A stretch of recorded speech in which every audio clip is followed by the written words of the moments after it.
categoria central. As pessoas perguntam o que você faz da vida, as pessoas perguntam para as crianças o que elas vão ser quando crescer. Elas pensam em profissões.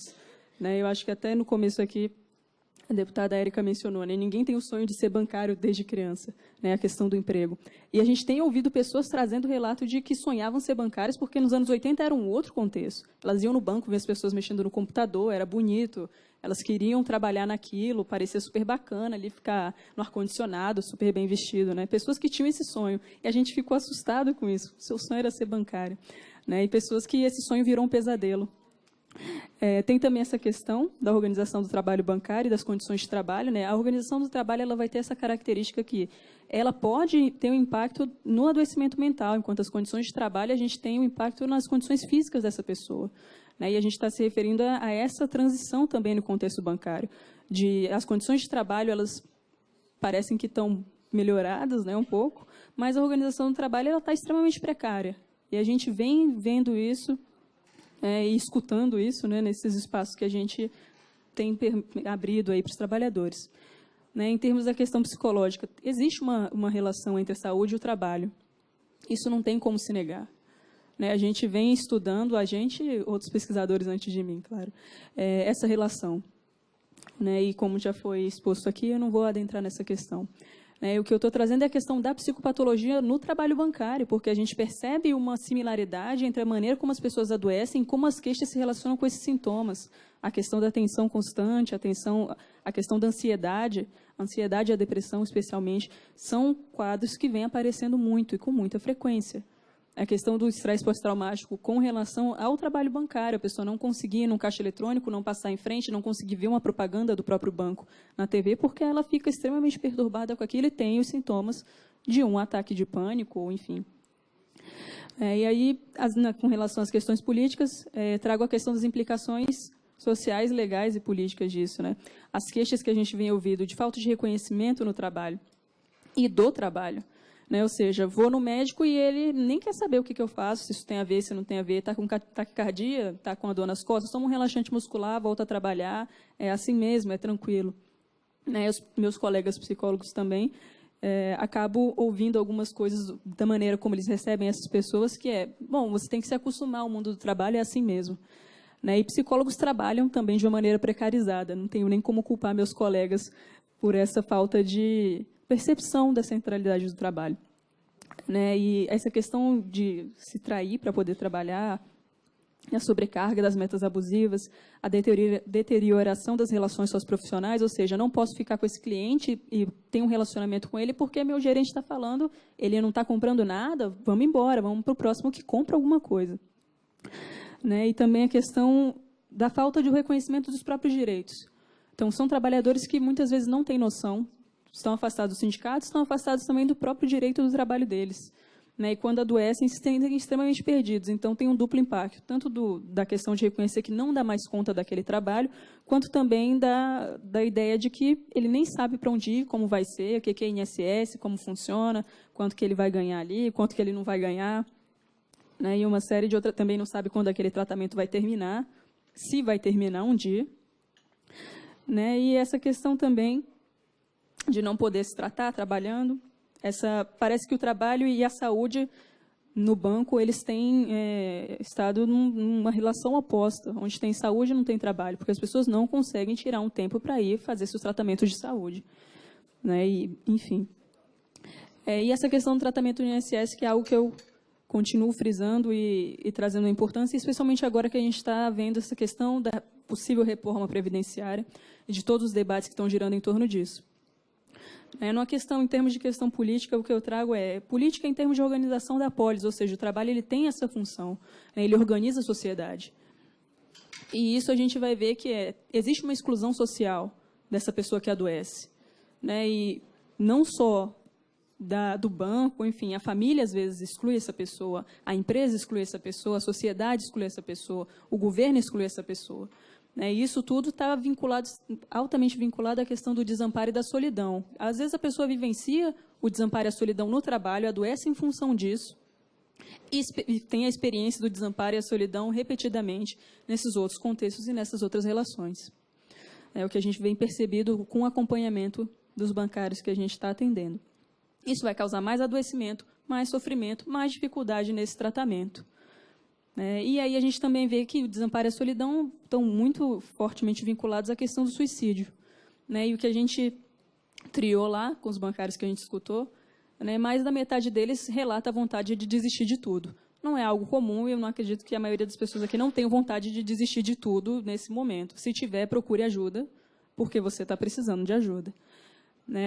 Também relatam sentimentos de que não vale a pena viver, pensam em morrer, desejam estar morto, tentar suicídio e se ferir de propósito. Dentro da cartilha tem esses números mais especificamente.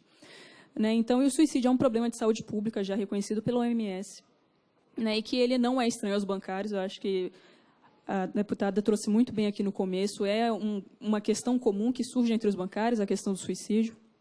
A gente teve prestando assistência faz pouco tempo a uma família de um bancário que se suicidou, para poder também entender esse processo para elas, a questão da culpa, a questão de não perceber, não deu sinais daquilo, e por que foi no local de trabalho, e como a empresa se exime rapidamente de prestar esclarecimento sobre aquele evento que foi no local de trabalho, e como aquilo não é reconhecido como acidente de trabalho. Se essa pessoa sofreu uma lesão grave naquele local, por que não é um acidente? Por que as pessoas não querem discutir isso e querem falar que é um problema pessoal?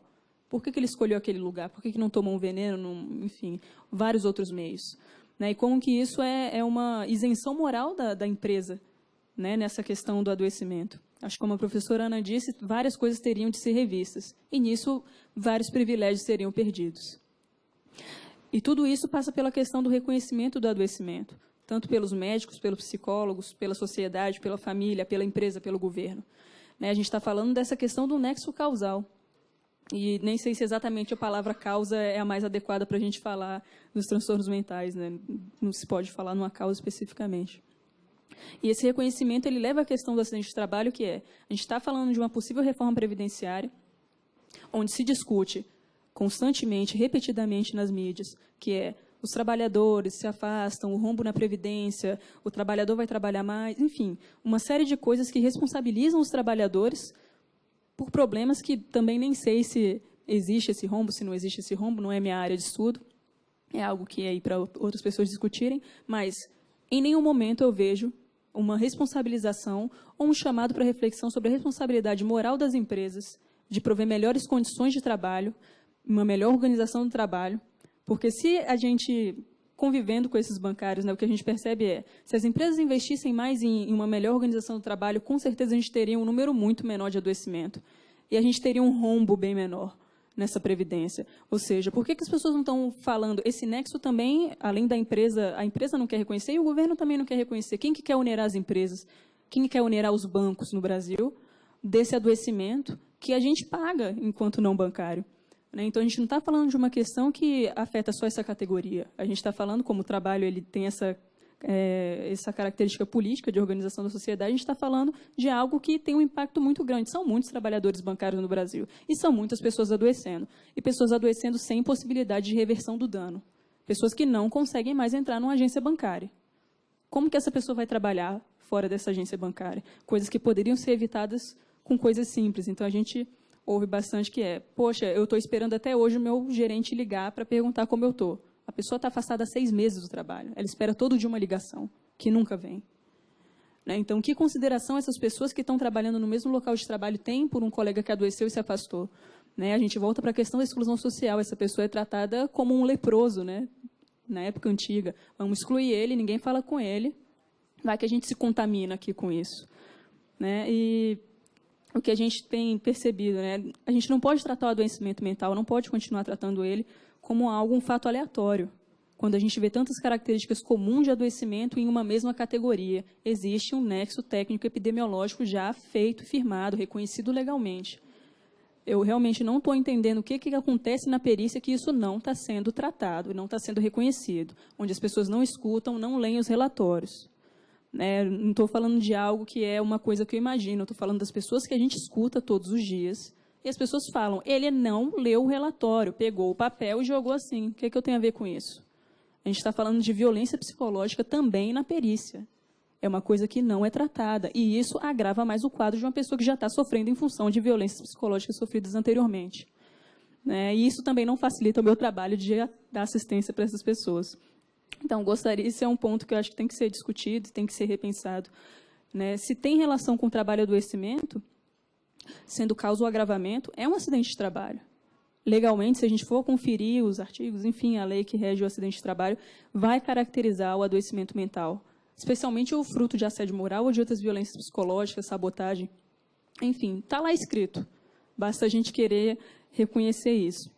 Né? Mas as empresas devem ser cobradas por isso, por esse adoecimento. Então, entendo por que esse processo está um pouco nebuloso no momento. E a gente está falando de algo que não só impacta nesse bancário, como também na família dele. No caso do suicídio, a gente tem pesquisas que mostram que pelo menos 7 pessoas vão ser afetadas pelo suicídio. Né? 7 pessoas próximas. Outras pesquisas falam até de 21 pessoas afetadas com a ocorrência de um suicídio. Ou seja, a gente está falando também de um adoecimento que ele vai se propagando. Nenhum adoecimento mental, ou algumas exceções existem, eles não são individuais somente. Né? A gente está falando de algo que se produz em sociedade, as pessoas não estão isoladas. E mesmo quando elas são isoladas, isso significa que elas estão sendo privadas de uma convivência social, que é algo essencial para elas. Né? Então, algumas coisas que eu trouxe aqui como soluções, porque a gente está falando de muitos problemas, muitas questões bastante delicadas. Né? Muitas pessoas relatam o desejo de mudar de cargo. E os casos que a gente tem onde tiveram boas resoluções, né, disso são geralmente bancos públicos, porque tem a possibilidade tanto da pessoa mudar de cargo ou mudar de local de trabalho, quanto também tem uma possibilidade, nesse sentido além dessas mudanças, né, de uma negociação interna disso. Ela tem a possibilidade também, mais, não vou dizer que livre de retaliações, mas um pouco menos retaliada, de buscar assistência. E isso faz toda a diferença, porque elas iniciam um tratamento ainda trabalhando, quando começam a surgir os primeiros sintomas. Então, entre 3 e 6 meses, a gente consegue ter um bom encaminhamento aí. Né? Pessoas que depois conseguem uma mudança de local de trabalho. É algo simples de ser negociado, né? E que, bom, com um trabalho interno na empresa, seria algo que não seria tão onerante para a empresa. Né? E também a questão do contato após o afastamento, ou seja, como que essas relações estão tão deterioradas que as pessoas não se importam, ou elas têm medo de entrar em contato com quem adoeceu, porque elas têm medo de se contaminar com aquilo, ou de ficar mal visto pelo gestor. Né? E a gente vê também essa questão do tratamento que as empresas estão dando ao assédio, e da maneira como também não permitir que a pessoa vá buscar um tratamento médico, tem uma questão da intimidação, do constrangimento. Né, a pessoa ir buscar um atendimento psicológico ou um atendimento psiquiátrico, ela vai voltar para aquele local de trabalho, se os colegas souberem, cheia de questões e preconceitos ali, envolvendo aquele afastamento dela ou aquela busca dela por um atendimento. E também a gente tem essa questão, e isso são coisas que as empresas e os sindicatos podem dialogar. Mas tudo isso ela vai se basear na questão da confiança e do reconhecimento, que as empresas têm que confiar que aqueles trabalhadores querem trabalhar, ninguém quer ficar doente. Ninguém quer se afastar pelo INSS e passar pelo constrangimento e pela humilhação de uma perícia médica. Ninguém quer isso. Né? Eu acho que quem aqui já passou pela perícia já sabe como que é. Né? Então, questões para discutir em termos maiores, que tanto o acidente de trabalho quanto a fiscalização desses ambientes de trabalho dessas organizações. E como um recado final, para fechar minha fala, né, se tem bancários aqui, ou, enfim, pessoas que conhecem bancários, sei que tem vários bancários aqui, mas eu gostaria que vocês soubessem que vocês não estão sozinhos, nem em termos do que vocês sentem, né, com relação ao trabalho, ou que possam vir a sentir, quanto também não estão sozinhos em termos de que a gente oferece essa assistência, essa possibilidade de escuta, esse espaço onde a gente pode repensar mesmo das questões individuais, mas especialmente para essa questão do trabalho, para esse adoecimento produzido socialmente. Né? Então, é isso, basicamente. Agradeço.